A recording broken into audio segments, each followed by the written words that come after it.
हाँ तो बच्चों, आज 7 क्लास के साइंस की 12वां डे है और इसमें हम लोग बायोलॉजी पढ़ रहे हैं। तो पिछले क्लास में हम लोगों ने अमीबा के पोषण तत्वों के बारे में पढ़ा था, अंतिम टॉपिक। आज हम लोग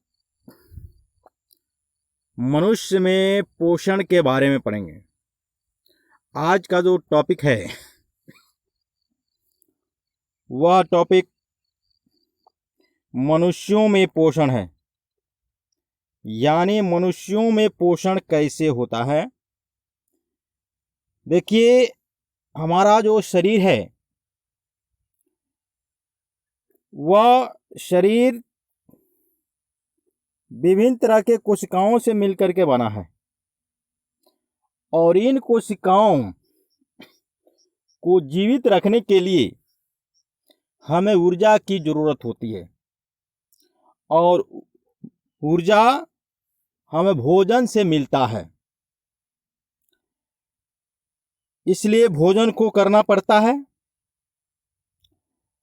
तो भोजन सिर्फ करने से ऊर्जा नहीं मिलेगा, उसके चरण है, यानी कि शरीर में जब भोजन पहुंचता है तो उसके कुछ चरण होते हैं, वो चरण पूरा करना होता है। सम्मिलित रूप से उस चरण को कहते हैं पाचन।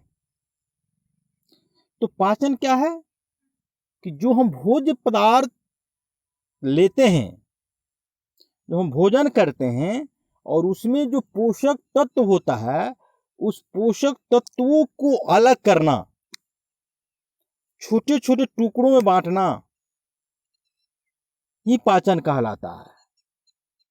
इसीलिए जब तक हम लोग भोजन करते हैं, जब तक शरीर उसके छोटे छोटे टुकड़ों में नहीं बांट पाता है, तब तक हम नहीं कह सकते हैं कि पाचन हुआ है।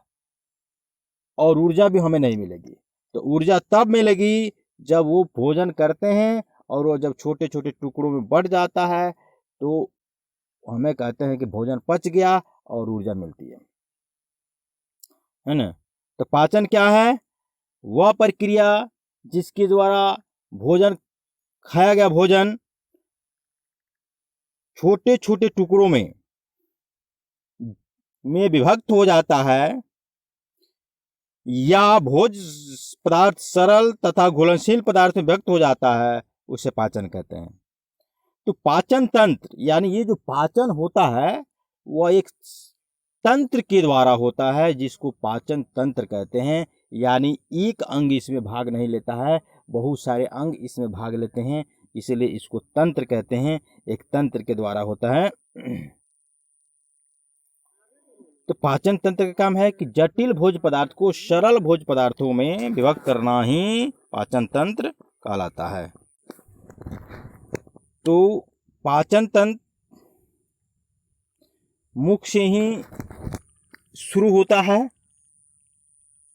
तो पहले हम मुख के बारे में देखेंगे। हमारे मुख में बहुत सारे चीजें हैं, जीभ है, दांत है, लार ग्रंथियां है, ये सभी मुख के अंतर्गत आते हैं। तो देखिए, हमारे लार ग्रंथियां पाई जाती है मुख में, जो लार स्रावित करती है। लार क्या करता है? भोजन को गीला करता है, भोजन को गीला करता है। एवं इसमें एक रासायनिक पदार्थ पाया जाता है जिसको टाइलिन कहते हैं।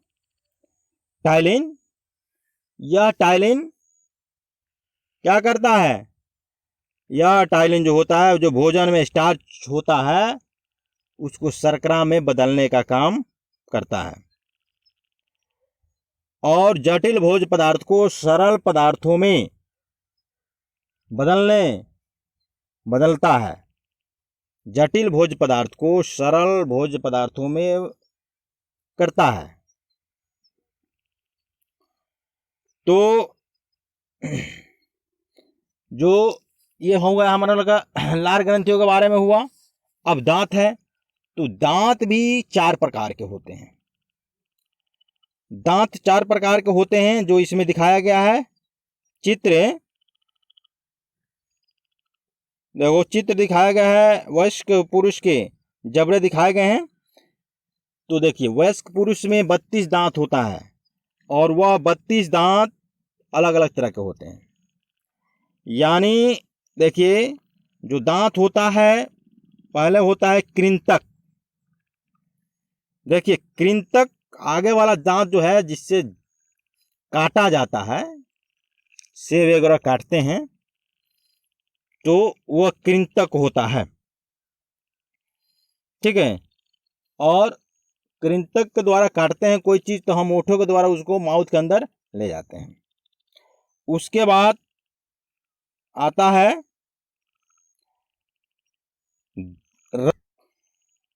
कृंतक को इंग्लिश में कहते हैं इंसाइसर। उसके बाद आता है रदनक। रदनक जो है कैनाइन जिसको कहा जाता है, वह कृंतक के बगल में पाया जाता है। जो नुकीला होता है उसके द्वारा फाड़ने का काम किया जाता है। जैसे गन्ना वगैरह चापते हैं लोग, तो गन्ना को जो फाड़ते हैं लोग या कोई भी चीज़ फाड़ते हैं तो कृंतक के द्वारा फाड़ा जाता है। यानी कृंतक से हम लोग फाड़ते हैं। तो ये कृंतक दांत हुआ। और इसके बाद होता है अग्रचवर्णक यानी प्रीमोलर, यानी चबाना। यानी जो दांत होता है अग्रचवर्णक, उसके द्वारा भोजन को चबाया जाता है। उसके बाद आता है चवर्णक।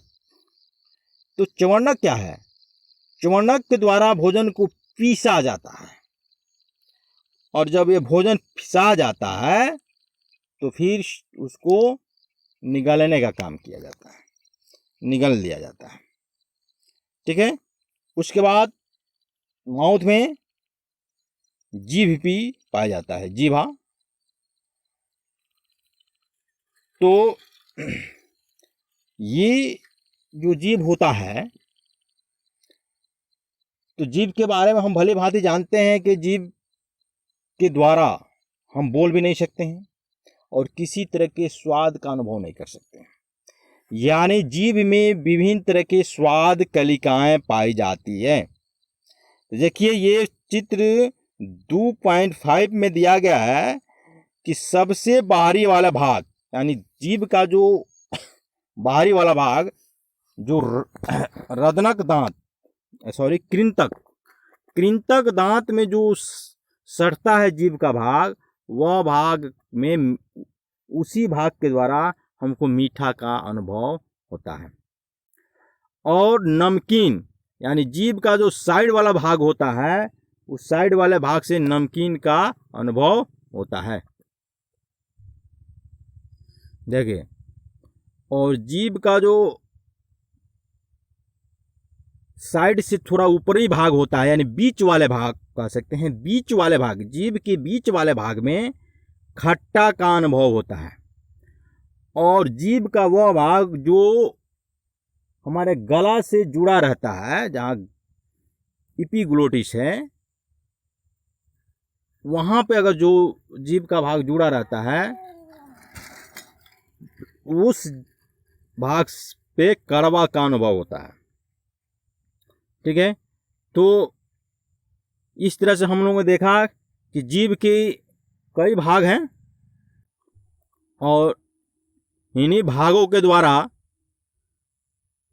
हम स्वाद का अनुभव करते हैं। तो सम्मिलित रूप से इन सभी को स्वाद कलिकाएं कहते हैं, जिनसे हमें स्वाद का अनुभव होता है। यानी जीभ में स्वाद कलिकाएं पाई जाती है, जिसके द्वारा हमें विभिन्न तरह के स्वाद का अनुभव होता है। जो हमने बताया कि मीठा, खट्टा, नमकीन और कड़वा जीभ के किस किस भाग में अनुभव होता है। तो मीठा जीभ के आगे वाले भाग में अनुभव होता है और जीभ के साइड वाले भाग में नमकीन का अनुभव होता है। जीभ के बीच वाले भाग में खट्टा का अनुभव होता है और जो जीभ जुड़ा रहता है गला के साथ में, वहाँ उस भाग पर कड़वा का अनुभव होता है। ठीक है। तो ये हम लोगों ने देखा उसके बाद आता है ग्रास नली, यानी जो माउथ में गला हम लोग देखते हैं, जो भोजन हम लोग निगलते हैं, तो वह भोजन करते हैं तो पेट में ही क्यों जाता है? इसके कारण है, दूसरे जगह क्यों नहीं जाता है? तो चूंकि जो गाला है ना, वो गाला से पेट तक एक नली होती है, उसी नली को ग्रास नली कहते हैं, जो 25 सेंटीमीटर लंबी होती है। जो हम लोग भोजन करते हैं, वह भोजन जब लेई के समान बन करके गले से उतरता है, तो उस ग्रास नली में एक संकुचन तरंगे उत्पन्न होती है। उस तरंगों के द्वारा भोजन नीचे की तरफ जाता है, और नीचे के तरफ जाते हुए वह पेट में चला जाता है। जो 2.6 जो चित्र दिया गया है, इस चित्र में देखो ये ग्रास नली को दर्शाया गया है, और जो भोजन भी इसमें दर्शाया गया है। जो भोजन के लई के समान जब भोजन बन जाता है, तो वो गले के द्वारा निगल लिया जाता है। निगलने के बाद वो ग्रास नली में जाता है, और इसी ग्रास नली से में तरंग उत्पन्न होता है, और इसी तरंग के द्वारा फिर वो पेट में चला जाता है। फिर यहाँ जो हमाशय होता है वह जे आकार का होता है, जो क्या होता है, ग्रास नली का अंतिम सिरा होता है ना, जो क्या करता है, भोजन को पेट में पहुंचाने का काम करता है। अमाशय, देखिए अमाशय पेट, जिसको पेट कहते हैं, तो अमाशय में जब भोजन जाता है तो कुछ देर तक उसमें स्टोर रहता है, और उस समय विभिन्न तरह के अम्लीय रस का स्राव होता है। जैसे हाइड्रोक्लोरिक अम्ल पेट में स्रावित होता है, पेट में हाइड्रोक्लोरिक अम्ल भी स्रावित होता है, और इसमें जठर ग्रंथियां पाई जाती है। पेट में जठर ग्रंथियां पाई जाती है, जो जठर रस का स्राव करता है ना, जो जठर रस का स्राव करता है, और ये सभी रस मिल करके क्या करता है, भोजन को मुलायम कर देता है ना, मुलायम कर देता है, और भोजन पचने योग्य हो जाता है, जिससे उसके सरल रूपों में विभक्त किया जाता है, सरल रूपों में तोड़ा जा सकता है आसानी से। ठीक है, उसके बाद यानी कि पाचन क्रिया अगर कहा जाए तो अमाशय से शुरू हो जाती है। लघु अर्थात छोटी आंत, स्मॉल इंटेस्टाइन, ठीक है, यानी यहां पर देखिए जो फिगर 2.7 जो दिखाया गया है, तो अमाशय भी दिखाया गया है, ऊपर में ग्रास नली, और पेट का जो निचला भाग होता है वह सिकुड़ जाता है, और सिकुड़ करके एक पतली नली में खुलता है। उस पतली नली को छोटी आंत कहते हैं, छोटी आंत। ठीक है, तो छोटी आंत जो होता है, क्या होता है, वह 4 सेंटीमीटर व्यास का होता है, 4 सेंटीमीटर, है ना। तो देखिए,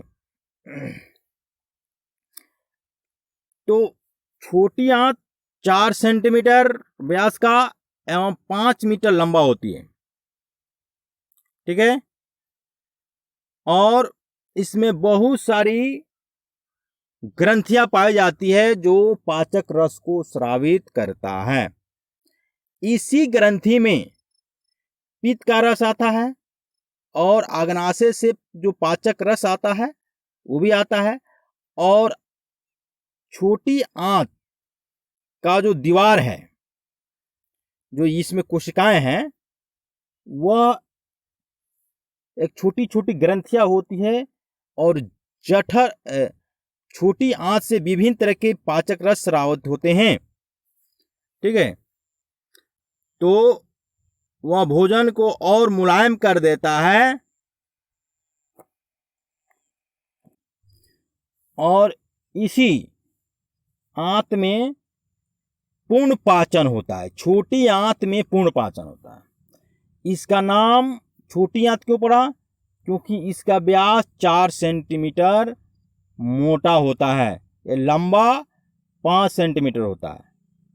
ठीक है, तो इसमें अंतिम पाचन होता है और इस भोजन का जो पाचन हो जाता है तो इसमें अवशोषित यानी ब्लड का कनेक्टेड होता है। छोटी आंत में जो भोजन पचता है वह ब्लड के द्वारा अवशोषित कर लिया जाता है, अवशोषित करके फिर ब्लड में जाता है और ब्लड पूरे शरीर में लेकर के पोषक तत्वों को पहुंचा देता है ना। तो इसमें यानी छोटी आंत की जो भित्ति होती है वह पोषक तत्वों को अवशोषित करके ब्लड में डालती है और ब्लड क्या करता है, वह पूरे शरीर में भेज देता है। उसके बाद शुरू होता है बड़ी आंत। ठीक है, बड़ी आंत, इसका नाम बड़ी आंत है लेकिन ये ज़्यादा लंबा नहीं है ना। और बड़ी आंत जो होता है इसका व्यास थोड़ा बड़ा होता है और इसी बड़ा व्यास होने के कारण इसका नाम बड़ी आंत पड़ा। तो बड़ी आंत में जो छोटी आंत से अपचित भोजन होता है, जो पचा हुआ नहीं रहता है, वह छोटी आंत से बड़ी आंत में आ जाता है। जो अपचित भोजन होता है उसको सेलुलोज कहा जाता है। जो